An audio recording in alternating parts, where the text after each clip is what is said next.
Hi again guys, today I want to talk about something a bit different from the usual hacking. I want to talk about building your own Bitcoin or Litecoin or Dogecoin or altcoin, any kind of cryptocurrency mining pool.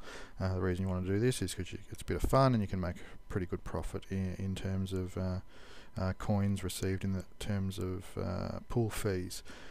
So today I'm using the latest build of Ubuntu, which is 14.04, running in VMware Workstation 10. You need a few dependencies in order for this to work, and I'll put that in the video description. I'm not going to go through building the dependencies because it takes a long time. But the only thing you need to keep in mind is when you install MySQL, you'll get a screen like this, and it asks you for a root password. You need to remember whatever password you use. I'm using the password for my build, okay? It's also important to remember that whatever we do here will only work on a local network, and you'll need to forward ports appropriately if you want this to work on the wider network and allow people to connect from over the internet.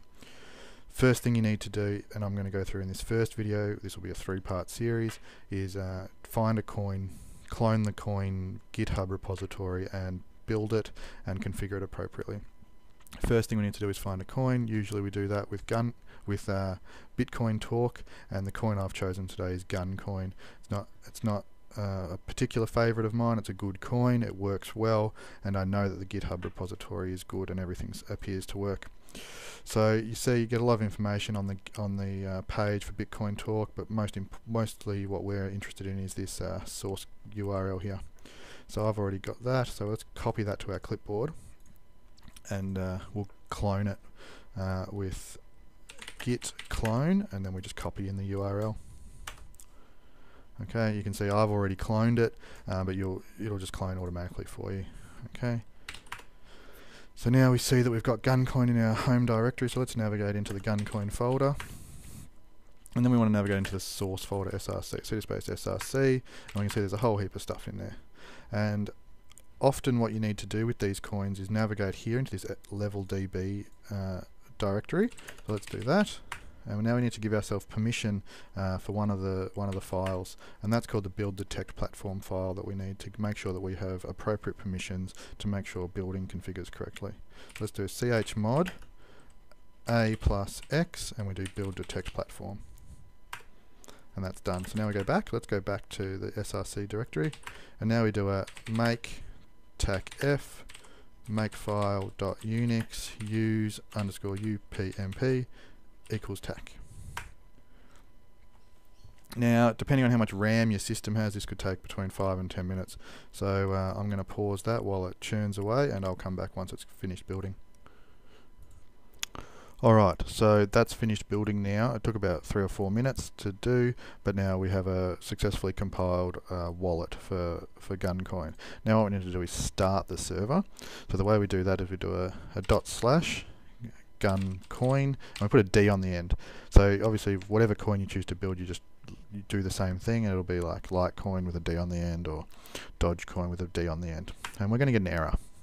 And what that tells us is that we don't have a successfully configured configuration file. And it tells us where that configuration file needs to live, so we can successfully find that. So we're going to go back to our root directory, and we're going to do cd.guncoin.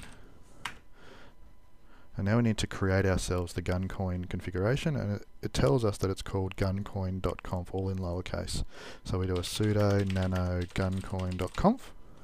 And what we need to put in here is listen equals 1, server equals 1, daemon equals 1. We need to put an RPC user, and this can be anything you like, but you need to remember what it is. I'm just going to call it Guncoin server.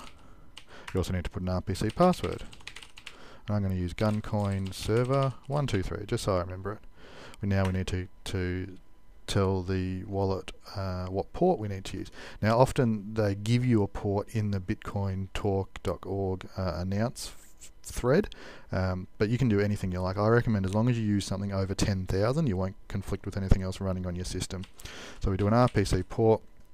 I like 10456 because I'll remember it.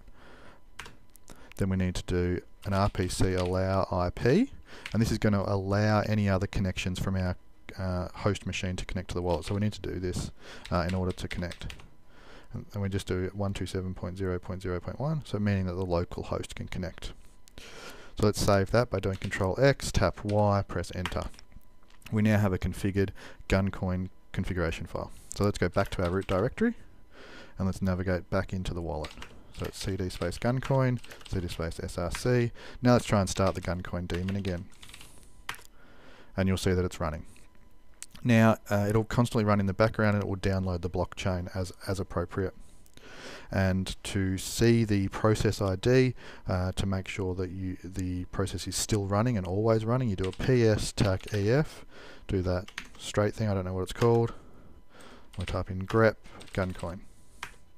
And it shows us that the process ID is 3968. So we can kill that if we need to.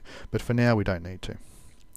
Now what we need to do is come up with a wallet address so that we know where all our funds are going to go, and we can point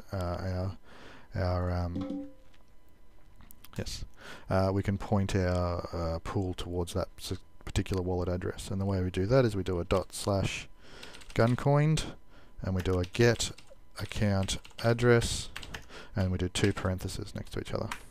And that's the local wallet address there. Could be anything, but you need to remember that. So I'm going to copy that across over to a notepad file so I remember, and let the wallet finish syncing with the blockchain. And the way you check that is you do a ./guncoined and you do a get info, and it will tell you what block you're up to, and you can check that with the particular blockchain. Because I'm going to stop this video now, because this is only part 1, I'm just going to let that finish downloading, and in the next video we'll come back and we'll configure the Stratum server, and then in the third video we'll configure the web front end and get it all tested and running. Okay, so stay tuned for the second video. Thanks for watching.